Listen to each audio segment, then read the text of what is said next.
So, hello guys! What's up? It's me again, si Mima Alicia nyo at nagbabalik ulit para sa ating panibagong video.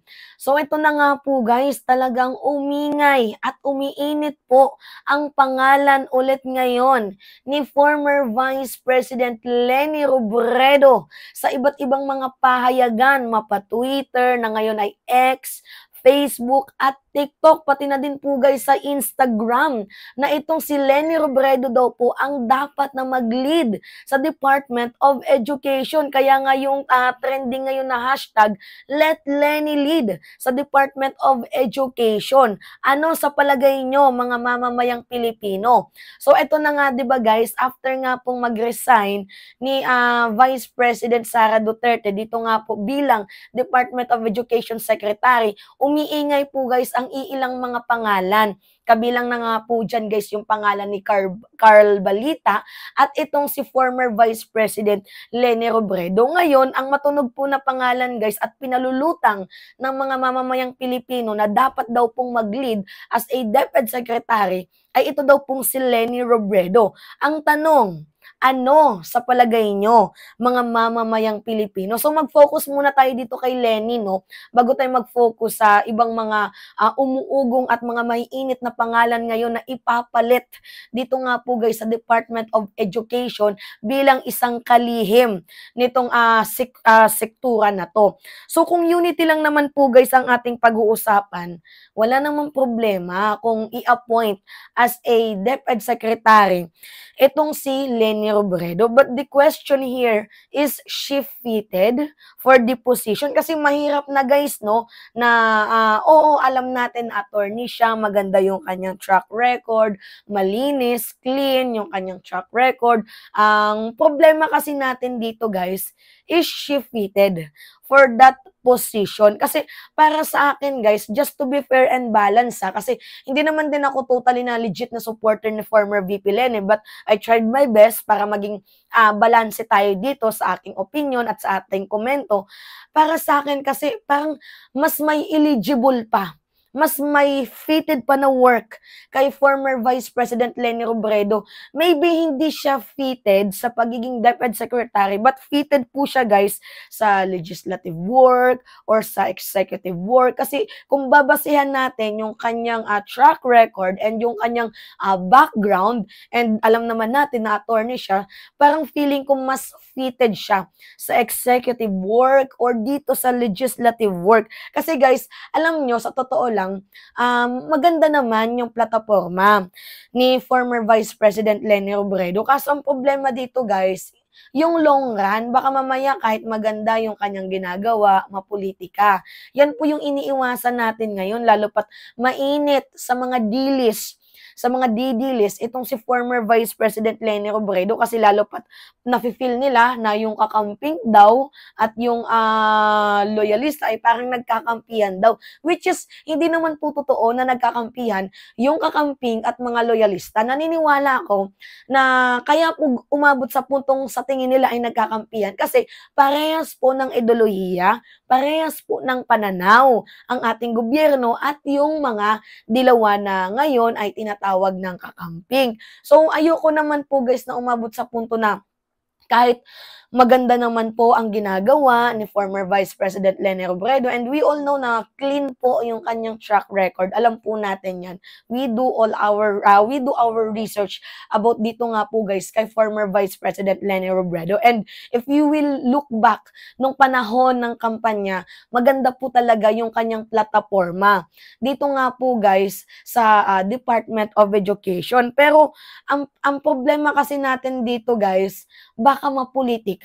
I think much better na mag-appoint ng isang secretary ng Department of Education yung non-political person. Mas maganda yung gano'n, no, para maiwasan yung mapolitika yung DepEd. Kasi minsan, kapag ang i-appoint natin dyan, sabi na lang natin, malinis yung track record, maganda yung ginagawa ni former Vice President Leni Robredo, pero hindi maiwasan yung pamumulitika. Baka mapolitika and at the end of the day, mabubugbog na naman ulit si former Vice President Leni Robredo, which is yun po yung kinakatakutan natin kasi nagawa na nga po nila yun noon, 'di ba?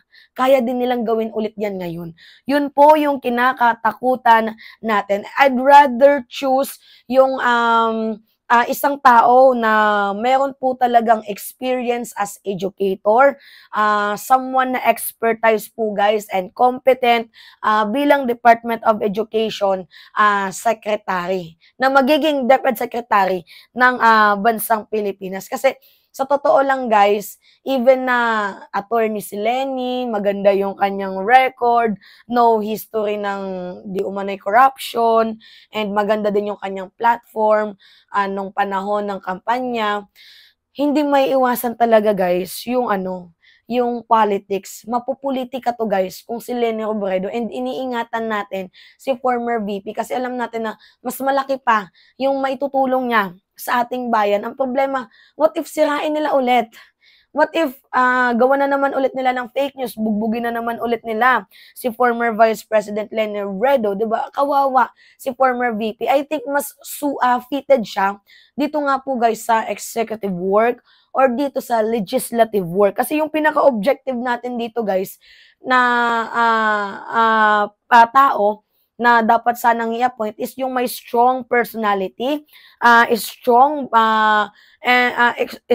and extensive education background. Kasi si Leni Robredo, attorney siya. And mas yung expertise niya, mas belong dito nga po guys sa legislative work and dito sa executive work. So, we are looking forward na para lang naman sa akin, choose yung non-political para maiwasan yung pamumulitika. Lalo pat ngayon, tingnan nyo to guys yung balita nakikita niyan. Yan. Basahin na lang natin Students in the Philippines among lowest creative thinkers in PISA test. So, malaki po yung iniwan na problema nga po guys ni former DepEd Secretary Education na si Sara Duterte, DepEd Secretary na si Sara Duterte, dito nga po guys sa sektura ng edukasyon. Alaki po ng iniwan niyang problema. So, ang kailangan natin dito guys is yung may strong and may malakas yung experience, yung long run ba guys, yung mas may alam para alam yung pain, yung suffer, tawag dito, yung sacrifices ng both participant, students or teacher pa man yan. Yung alam, yung suffer ng dalawang na yan, yung teacher at yung students, doon po sana tayong mag-focus. Para lang naman sa akin, wala namang masama, 'di ba? Yun po yung suggestion ko. Kasi sa totoo lang naman guys, mahirap i-appoint si Leni Robredo as a Department of Education Secretary. Lalo pat, naging karibal ni President Marcos. Pero alam ko naman si PBBM hindi naman niya nami-personal. Ang problema yung nasa loob. Kasi mayroon pa din mga dilis na mga senador dyan. So baka mamaya, itong si Leni Robredo, bugbugin na naman ng sandamakmak na fake news, itutrol na naman si Leni Robredo, which is, yan po guys, yung ini-skipan natin. Yan yung kinakatakutan natin. So maybe si Leni Robredo much fitted sa ibang work, sa ibang position.